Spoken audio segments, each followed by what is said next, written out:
Good afternoon and welcome to another episode of Facebook Live. We are joining you from the great Flint Hills. How fun is that, right? So we're still super excited to be in our new office. We love our staff, we love our windows, and here we go. So as far as upcoming events, we can continue to transition and grow.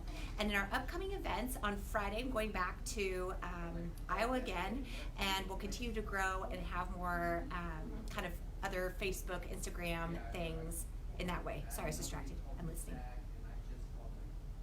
Oh, anyway. Okay. Nothing like hearing everything. Okay.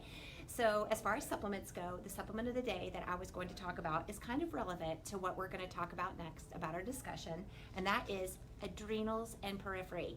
So what the heck does this do? Well, this is kind of, sometimes when you have a cold, you can go get Tylenol, and you can get some cough medicine, and you can get a medicine to make your mucus not so thick, or you can get Tylenol cold and sinus. So what this is, to me, it's the Tylenol cold and sinus for stress, because it includes multiple places that your stress response can trigger. So if you want the Tylenol cold and sinus, this one is really good for the stress response. So when your cortisol goes up, cortisol is your stress hormone. It makes your heart beat fast, makes your brain think really fast, and sometimes you get kind of sweaty. So what this does is it helps bring that cortisol down, makes your heart not beat as fast, but it does it without medicine. It does it with herbs. So I tell folks, I love herbs, I love medicine. I just want something effective. And so if you take an herb and it doesn't work, medicine's great. If you take a medicine and you feel like, whoa, that's too much for me, herbs are great. So really, at the end of every day, you all just want to ask your body the question and it will tell you the answer. Meaning if you ask your body, is a medicine or an herb better? I say, ask your body and it will tell you, because it will control your symptoms and make you feel more at peace. And over this last week, I've had several patients just feel kind of stressed out, it seems, and so this one came to mind today. So anyway, the adrenals and periphery. So what we do a lot of times is we private label a lot of our supplements just so that it makes more sense as to why you're taking it. Because if you don't understand why, then sometimes we stop doing it or we get confused. So there we go. So the discussion of today, what I wanted to talk about is the rule book of life, if you will, because I've had conversations with patients for the last week that kind of seem to reflect upon this. So I start with a manual. And so the manual is kind of how your body wants to be driven. So, and I'm going to show some pictures as we go along, so hopefully it makes a little bit more sense. Because part of my body is human. That means in the manual, maybe chapter 1 through 5 are the same.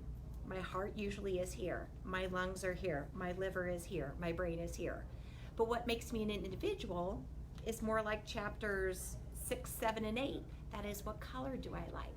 How do I show love to people? Where do I connect? What's my energy like?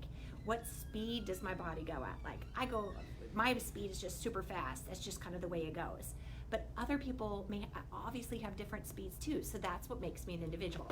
So then we kind of get to me explaining that rule book a little bit more. So I'm going to go back and forth here a little bit. Okay. All right. So whenever patients come in, I'm a visual learner, so I always show pictures because I think that can associate things in our mind and it makes more sense. Mm-hmm. And if it makes sense and you understand, then it's more peaceful feeling. So let's go over this again. Okay, so I tell everyone, we are all little kindergartners. All of us are. We all have different speeds, we all have different energies, and we all are beautiful for who we are. I would never want you or anyone else to be different than who you are, because we're all here for a reason. But we all live in a robot body that I call the meat suit. And the meat suit's job, or my body's job, is to protect me and carry me from the day I'm created until the day I die. Okay? Now what happens is that it feels peaceful when you feel like you're in control of your body. But if your body takes control of you, it doesn't feel peaceful anymore. It gets confusing. And as the little alien inside, you're like, what the heck is going on? Because I'm pulling this button and it used to work, and that button, and now I don't understand any of it. And it gets scary. So there's only one body, there's only one life we all have. So when you think of the aging process, we have to take this into consideration, because when we are on the beginning part of life, our robot or a meat suit has a ton of energy, and that energy is called youth. And youth allows us to cheat a lot of the rules of the body, because the body just gives us all of this wiggle room. Again, I look at that as an ultimate love story, as your body allowing you to get life maturity, and it's battling all these things off, so that when you get life maturity, you can give back to your body and understand it more. Now, when you think about it, I've only been in this meat suit for my 45 years, right? I have my reference point of how I drive my body from my whole life. So my first reference point of how to draw my life incorporates the energy of youth, okay? So when I'm 20, I think I ate 3 bean burritos and a Dr. Pepper sometime, and I didn't gain any weight. And then I would think I could go run like 4 or 5 miles. I'll run those bean burritos off, and there's absolutely no physical consequence because of that. But as I age, no more bean burritos, my friend, only on occasion. And certainly it's not so easy to change what my body does, but that makes complete sense. It makes complete sense because what's happening is youth leaves me. But as youth is leaving me, that doesn't mean my body doesn't love me as much. It just means that it's asking more for me. So if I've never learned how to eat whole foods, if I never learned how to move, then people can feel very disconnected with themselves. But all your body does is, your body is primal. It evolved. Let me show you. Here. It does not know cars. It does not know airplanes. It just knows that that your body evolved in a cave. So your body thinks a great day is when you eat some whole foods, you move around a little bit, you sweat, you got a healthy gastrointestinal system, you sleep, you balance your energy, and you feel like you belong somewhere. It's very basic. So balance of energy, let's think about that for a second. Balance of energy is a math problem. How fun that it all comes down to math sometimes. So if your body has net energy in, it lets you drive it. If your body is net energy out, it starts driving you, because your body's reference point is here, okay, in the cave.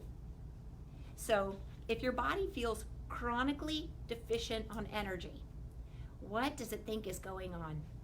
Well, your body doesn't know about airplanes or cars. It just knows that chronic stress is a famine. And if it's a famine, you should feel like this. Because feeling like that makes you not go outside on a hot day and run around and do things that make you die. Somewhere along the evolutionary pathway, I always feel like our body figured out that our little kindergartner self might make some bad decisions. So it overrides our thought process in chronic stress.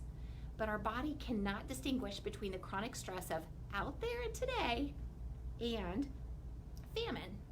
So as we age, our rule book of reference from when we were 20 was, I can eat Taco Bell and a Dr. Pepper and run 5 miles and I'm gonna lose weight. And that is the reference point that I learned from my body. But I have to take into account that my body was giving me a get out of jail free card. It was giving me youth. So really, it's not about the bean burrito. My body says, I evolved in a cave. There were no bean burritos in the cave. So if you give me a bean burrito, I don't know what the heck to do with it. I've never seen a tortilla before. I never had some refried beans. I never had the salsa stuff. I just ate meat, vegetables, and occasional fruits. So the fact that you feed me stuff that I don't understand makes me stressed out more. Now what happens as we age is aging makes our body feel more like this. And when our kindergartner self, oh, that was so cool. I caught it on my feet. Oh, here, I'll go like this because I can hold it like that without that. Glenda told me to do this, you know, I didn't do it.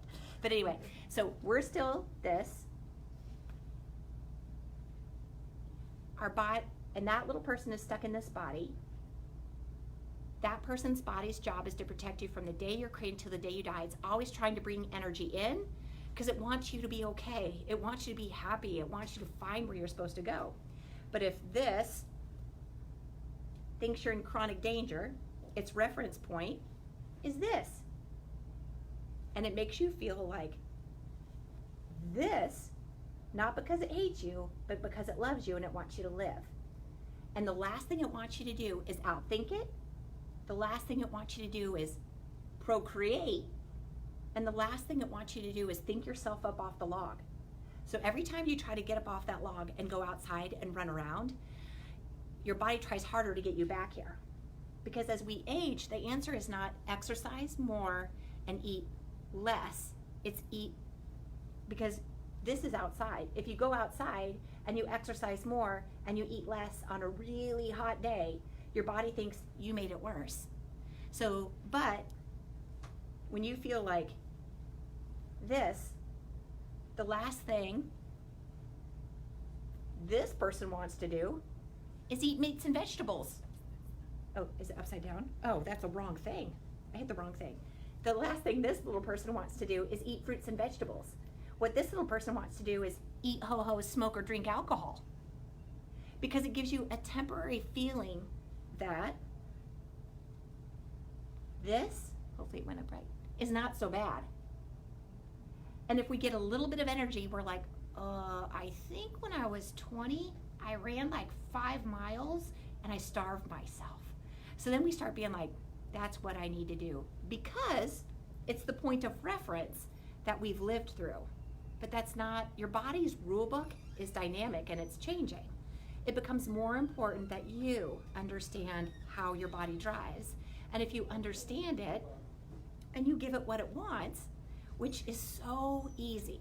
Your body wants you to eat some whole foods, move, sweat, have a healthy gastrointestinal system, sleep, balance your energy, and feel like you belong somewhere. And when you start doing stuff like that, what your body does is it plants a garden for you, and it grows grass. And then all of a sudden, you can get up off the log, and you feel like moving, and you can think. Because your body actually never changes. And it's never changed its rule book, but it just can't give you free energy anymore. And you have to find it and understand it for yourself. So whenever anybody comes into the office and they say, I think I'm crazy, I think this is happening and that is happening, I tell them, oh no, there is no crazy. Everyone is just telling me what it feels like to drive their car, right? To drive their body. And every symptom that you have, every emotion that you have is for a reason. So if we actually listen, you as a patient tell me the answer.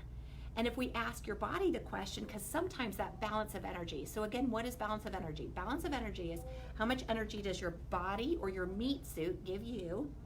How much energy are you giving out to the world? How much energy is the world giving you? And if you have net positive energy, then your body regenerates itself.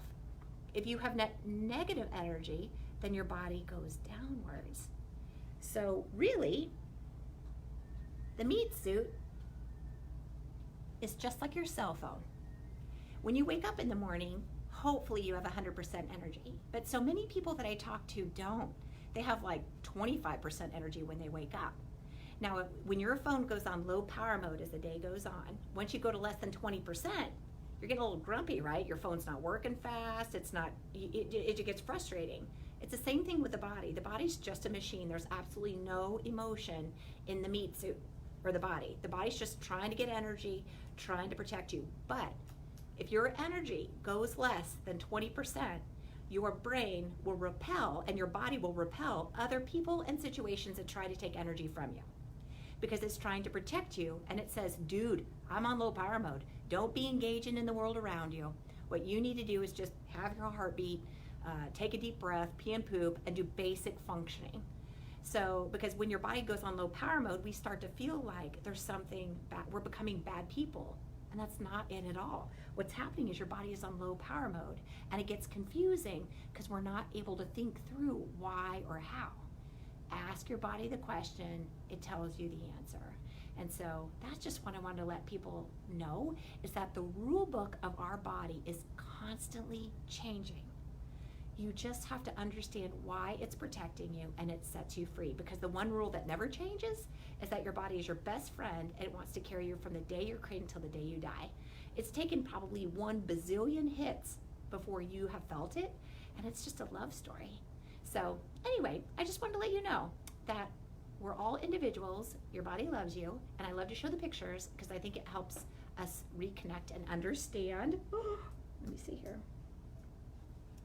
Why? Ask your body why, and it feels better, because our whole life we're journeying between these places of feeling like, where is it? Oh, this, and feeling like that. But that is just your body protecting you, because it doesn't know if it's a bad day in the cave or it's because of situational stressors. But either way, we can't remember and concentrate because your body doesn't want you out thinking it when it's trying to protect you. So anyway, how about any questions? Hopefully that made sense. Oh, yeah. Oh, the difference between protein powders? Oh, you know that. Okay. So number one question we have today so far, because I love being on the hot seat, I'm going to put my iPad down because I almost tried to throw it to the floor, which was a bad idea. Okay, the difference between protein powders. So there's lots of different protein powders. So if you're going to like GNC or the health food store, you know, some of them are vegan, some of them are paleo, some of them are based from beef, a lot of them are whey. So the protein powders that we have a pure paleo protein, which is Hydro beef. So Hydro beef, there's no whey in it. So people are allergic to milk. They can't do like whey protein oftentimes. And so that the paleo protein is made from Hydro beef. So it also has an increased collagen production, which makes your stomach feel happy. So that protein powder works really great for people allergic to whey and who have gut issues, because I love killing two birds with one stone and making being well simple. Okay. And the Inflammacor is made from rice protein. So if you're allergic to rice, that one wouldn't be for you. But the thing I love about Inflammacor is every herbal supplement known to man to help your GI tract have a great day. And so instead of taking a bazillion supplements, it just works really well for that. And that comes in strawberry, vanilla chai, and chocolate mint. Okay. And then the whey glycemicor powder is available in both rice and whey protein, because if you are allergic to milk, you want to do the rice. If you're not allergic to rice, I mean, you could do whey. And it also has more fiber and some chromium in it. So if you're trying to have a protein powder but don't want to feel hungry really fast, then that increased fiber is really good for you. And then also that fiber can help be a really good source of gut health for many people as well. So it kills a lot of birds with one stone. So that would be the one that's usually built more for someone trying to lose weight. But again, you have to wonder why your body's gaining weight. It's not so easy as calories in equal calories out. Your body has to be, cool sculpting, but your body has to be balanced in energy before calories in equal calories out. So the next question we have is coffee bad? No, coffee can be great. But if you're trying to drink coffee all day long, I just think that someone's trying to find energy for themselves. And you could feel better and that just means we have to figure out why is your body deficient on energy. If you fix why you're deficient on energy, then you are just happy being you. So, and how much is too much? I think that's really relative. I'm not the type of, one size doesn't fit all. I just have to talk to someone to figure out, because some of us don't metabolize caffeine really fast and others of us do. So I have to take that into account when I'm counseling someone about caffeine. I could drink caffeine all day long and go take a nap. So I just have to be mindful to drink a lot of water within that. And how do I work through sleep issues? All right, sleep issues to me are your body having enough energy to turn off correctly. And so it takes energy. Hold on, I just gotta look at this really quick. Okay, and I am going to, can I put this on pause for a second in just a little while? I can come back? Okay, so I will come back later to answer these other couple of questions, but I'm gonna answer this last one quickly. And so the last one, because I have to go massage after some cool sculpting. How do I work through sleep issues? If you fix your energy, your sleep gets good. Your brain needs enough energy to turn off correctly. If it doesn't have enough energy, it can't turn off correctly. And so if we have sleep issues, your brain is trying to figure something out while it's sleeping instead of healing. If you fix why, you sleep like a champ. And then the last thing is, how many times is healthy to go bathroom 1 and 2? That depends on the person. But I think all of us should poop about once a day, at least. Some people poop 3, some people poop every other, but if you're pooping every 7, not enough. You gotta get the goo out of your body. So I answered those last 2 questions quickly, but I've got to go massage some fat. So I hope you all have a great day, again, from the Flint Hills. So anyway, we'll talk to you later. We'll see you next week.